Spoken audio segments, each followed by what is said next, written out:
Possible vignettes for former AEW stars Rey Fenix and Malachi Black debut on SmackDown. More details on the backstage confrontation between Jade Cargill and Shayna Baszler last year. Cora Jade from NXT is unsuccessful in challenging for the Knockouts World Championship at TNA's Sacrifice. Nick Nemeth and his brother Ryan Nemeth attack Matt Hardy after the Steel Cage 10-man tag team match at Sacrifice. CM Punk confirms he'll be on SmackDown next week and says to Roman Reigns he'll see him soon.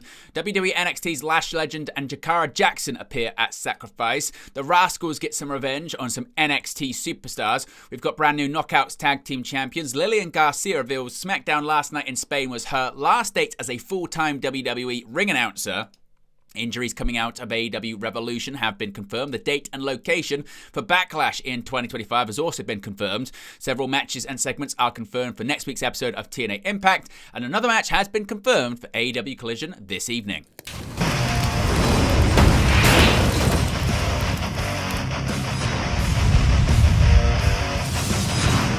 Hey guys, welcome back to Wrestling News 365. Hope everyone is doing very well. As always, there are plenty of news stories to get into in the world of professional wrestling. Let's begin with some returns and debuts of former AEW stars to WWE.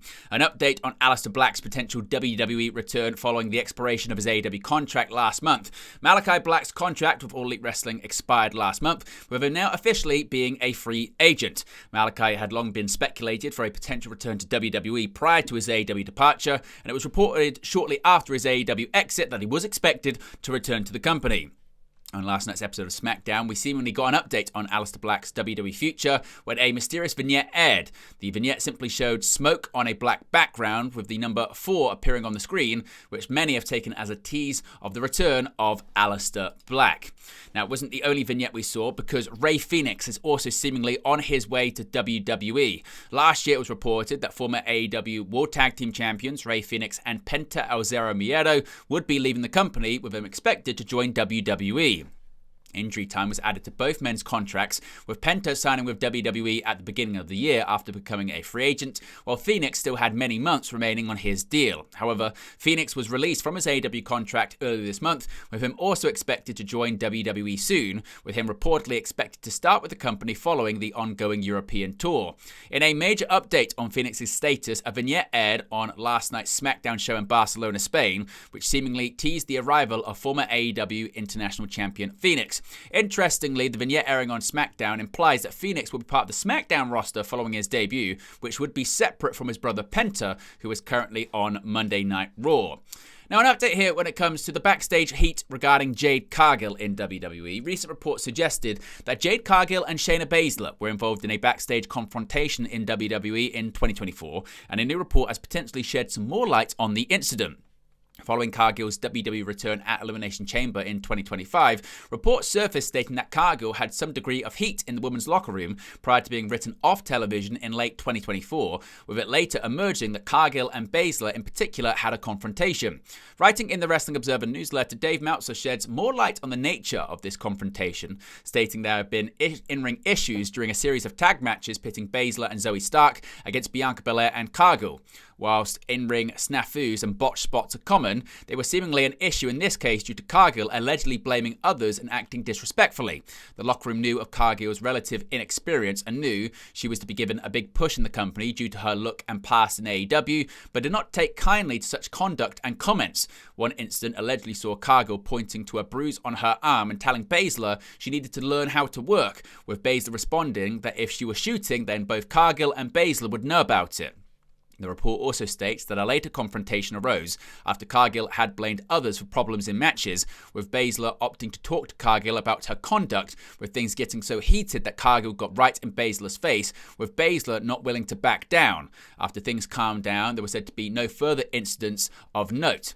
Another recent report suggested that Cargill wanting time off from the holiday house show loop and subsequent injury also paid her no favours, but Meltzer suggests this was all a simple misunderstanding, with Cargill not knowing the importance of that house show tour due to her run in AEW, where house shows are a rarity. Added to this, the timing of her injury was unfortunate, with some believing it was bogus due to it occurring shortly after Cargill had requested the aforementioned time off. Now, going to TNA's Sacrifice event last night, the numbers don't lie, and they spelled disaster for Cora Jade at TNA's Sacrifice. One of NXT's most up-and-coming stars took on current TNA Knockouts World Champion Masa Slamovich, and while Jade pulled out all the stops in her championship match, Slamovich walked out of Sacrifice still the world champion. Despite suffering an injury in early March, Jade took the fight to Slamovich Saturday. NXT's resident mean girl went blow to blow with Slamovich and landed a daring ring apron Canadian destroyer onto the champion before connecting with a Jaded DDT for a near fall. Despite her best efforts, Jade could not overcome Slamovich's sheer power, and the cream pile driver from the champion sufficiently crushed Jade's title dreams. The match was well received by fans, with multiple social media users applauding Jade for her in-ring work.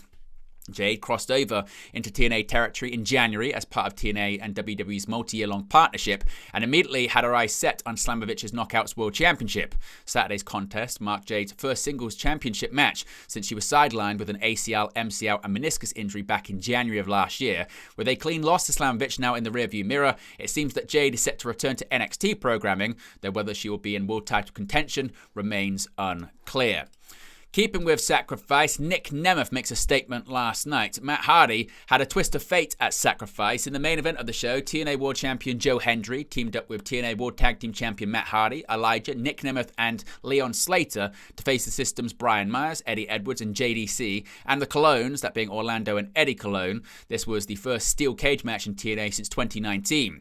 Elijah and Edwards started the match, and they were joined one by their respective teammates. In one highlight, Slater hit a swanton 450 off the top of the cage. In the end, Nemeth hit the danger zone and Hendry took out Myers with a standing ovation. Matt Hardy then hit JDC with a twist of fate and pinned him after a twist of fate onto the chair to clinch the win for his team. Hendry and all of his teammates stood tall after the bell. Hendry, Slater and Elijah left the cage, but Ryan Nemeth locked Nick and Hardy in the cage. Nick Nemeth dropped Hardy with a danger zone. He and Ryan both attacked Hardy, and Nick made Matt bleed by grinding his face against the wall of the cage. They kept attacking Hardy until the show went off the air. The match marked Nick Nemeth's return to TNA. He was previously suspended for 4 weeks on the February 13th episode of TNA Impact for accidentally attacking Santino Marella. CM Punk, he's on his way to SmackDown next week and he's coming for Roman Reigns. Roman Reigns is, of course, returned this past Monday on Raw and attacked CM Punk and Seth Rollins when they faced each other in a steel cage match. On the March 14th episode of SmackDown, Paul Heyman said that Roman Reigns would appear on the March 21st episode of SmackDown in Bologna, Italy. In a post on his Instagram story, CM Punk used a dog filter for the video while he sent a message to Roman Reigns. He noted that Paul Heyman said Reigns would be at SmackDown in Bologna. Punk said he wasn't a SmackDown guy, but because he didn't think Reigns would show up to his show, he would happily come to his. He then told Reigns that he would see him soon. In another post, CM Punk shared an image of the thing and wrote, "See you in Bologna, Roman Reigns." Now, WWE has yet to confirm that Punk will appear on the March 21st episode of SmackDown, but he has been advertised locally for the show. Going back to Sacrifice, we saw more WWE NXT influence.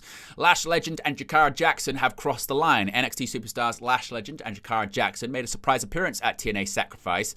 They came on the stage after the TNA Knockouts Tag Team title bout between the personal concierge, Ash by Elegance and Heather by Elegance, against Spitfire. We'll get to the result of that match in just a bit, but it looks like we could be getting Knockouts Tag Team title action in the future for this NXT Tag Team. Speaking of NXT, at TNA Sacrifice last night, NXT's Wesley, Tyson DuPont, and Tariq finally got their comeuppance. The trio lost their match to Trey Miguel, Ace Austin, and Zachary Wentz at TNA Sacrifice. Earlier in the evening, the match was made a Lucha Rules bout, meaning nobody had to tag in once their partners hit the floor. Now, the ending came when Zachary Wentz got his revenge on Wesley. Miguel and Austin hit Lee with a lightning spiral and fold combination maneuver. This left Wentz alone to hit the spiral tap for the victory. Miguel was overcome with emotion at the end of this match. Wentz also appeared to embrace Lee briefly. This is the first time that NXT's Wesley, Tyson DuPont, and Tariq lost a match as a tag team, with it now taking place in TNA. We spoke briefly about the Knockouts Tag Team Championship. We've got brand new champions. Ash by Elegance and Heather by Elegance have finally won some gold in TNA Wrestling. In a handicap match alongside the personal concierge, Ash and Heather by Elegance captured the TNA Wrestling Knockouts Tag Team Championships. They defeated Danny Luna and Jody Threat as the numbers game caught up to the champions. Heather got rid of Danny Luna with a draping DDT to the ringside floor. Then they took out Threat with a combination surfboard and double stomp.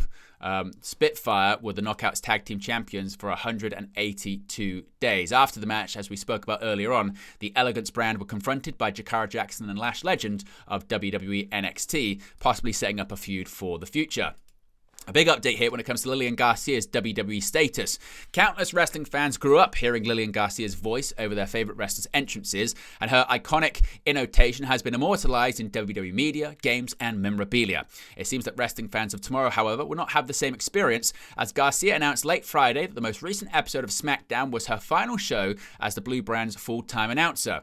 Garcia took to Instagram to break the news to fans directly. After thanking her hometown Spanish crowd, Garcia announced that she would no longer be a full-time ring announcer for WWE moving forward. Quote, "There's just a new era upon us. Things are being shifted around," Garcia explained. Garcia made it clear that she will not be stepping away from WWE entirely. She announced her presence at the upcoming July 12th episode of Saturday Night's Main Event. Garcia informed fans that she'll be singing at certain special events, but did not offer any further details. Quote, "I'm working with WWE on some new projects," Garcia teased, "so I invite you to follow me and just keep along this journey. It's a brand new chapter and we'll see what happens."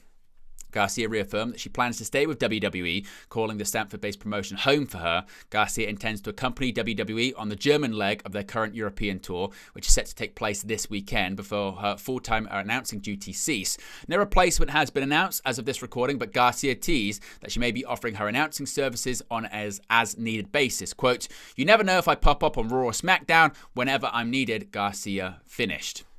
Now, an update here when it comes to injuries coming out of AEW Revolution last weekend. AEW's Revolution pay-per-view on March 9th has gone down as one of the most memorable shows in recent AEW history, with the majority of the AEW roster putting everything they had on the line to please the fans in Los Angeles, California. Because of this, a number of stars on the show left with bumps, bruises, and even significant injuries. And in the latest edition of the Wrestling Observer newsletter, Dave Meltzer gave an update on who was on AEW's injured list and what was wrong with them. Of all the matches on the Revolution card, the one that actually led to both competitors leaving in much worse condition compared to when they entered was the bout for the AEW TBS Championship between Mercedes Moné and Momo Watanabe. During the show, it was heavily reported that Watanabe had sustained some sort of ankle injury during the closing stages, and she was seen being carried to the backstage area after the match was over. Meltzer confirmed that Watanabe left the Crypto.com arena on crutches, but there is no word on how serious the injury is. As for Moné, Meltzer reported that she suffered a bruised larynx after one of Watanabe's kicks caught her directly in the throat, hence why Renee Paquette and Billy Starks had to do most of the heavy lifting during their backstage segment with Moné on the March 12th episode of AEW Dynamite. The other main injury was that of Swerve Strickland, who during his match with Ricochet reportedly broke his eardrum. He was still able to be part of the pay-per-view's closing angle with Jon Moxley, but he wasn't at the March 12th episode of Dynamite, presumably because of his injury. However, the broken eardrum doesn't look like it will stop him from challenging for the AEW World Championship at Dynasty on April 6th. Now we have the date and location for WWE Backlash later on this year. The announcement was made yesterday. Following a record-breaking installment of Backlash last year, the first premium live event to take place in France, the company has announced that after taking their annual post-WrestleMania PLE International over the past 2 years, the 2025 edition of Backlash will be returning stateside this coming May. In an official press release issued by WWE, the company has confirmed that Backlash 2025 will be taking place on Saturday, May 10th at the Enterprise Center in St. Louis, Missouri. WWE also confirmed that St. Louis native Randy Orton will be appearing on the show in some capacity, as will John Cena, with the show being another major stop on his road to retirement in December of this year. Whether these two men will interact one more time remains to be seen, but for those who want to see the event live, tickets will go on sale on Friday, March 21st. Now, of course, again, if we get any more details and plans for Backlash, we'll let you know in a future video. Now, several more matches have been confirmed and segments for TNA Impact this coming Thursday. After Mustafa Ali stole a victory from Mike Santana at TNA Sacrifice, Santino Marella announced the two would meet in a rematch on March 20th. During this rematch, Ali's cabinet would be banned from ringside. This includes Tasha Steelz, John Skyler, and Jason Hodge. It was also announced that Chavo Guerrero Jr. will be appearing on the show, which is taking place in El Paso, Texas. And finally, another match confirmed for AEW Collision this evening on TNT and Max. Megan Bayne will clash with Thunder Rosa on the March 15th episode of AEW Collision. AEW President, CEO, and Head of Creative Tony Khan announced the bout via social media. Of course, Bayne laid out AEW Women's World Champion Timeless Toni Storm, Willow Nightingale, and Chris Statlander on Wednesday's AEW Dynamite. Bayne and Rosa have had issues for the last few weeks. That match is set to take place this evening, along with an International Championship Eliminator Tournament match between Shibata and Ricochet. as well as Mark Briscoe versus Mark Davis, and the Undisputed Kingdom will face off against FTR. But there you go, guys, the latest pro wrestling news for you. Be sure to smash a like on the like button. Be sure to subscribe, bottom right-hand corner. As always, let me know your thoughts in the comment section below, and I'll speak to you again very, very soon. Hey guys, thank you for watching, listening, streaming, or however you come across this video today. Be sure to click on the video on the right there to watch our next video, or click the bottom there to subscribe, or the bottom right-hand corner. Thank you very much, and I'll speak to you again very soon.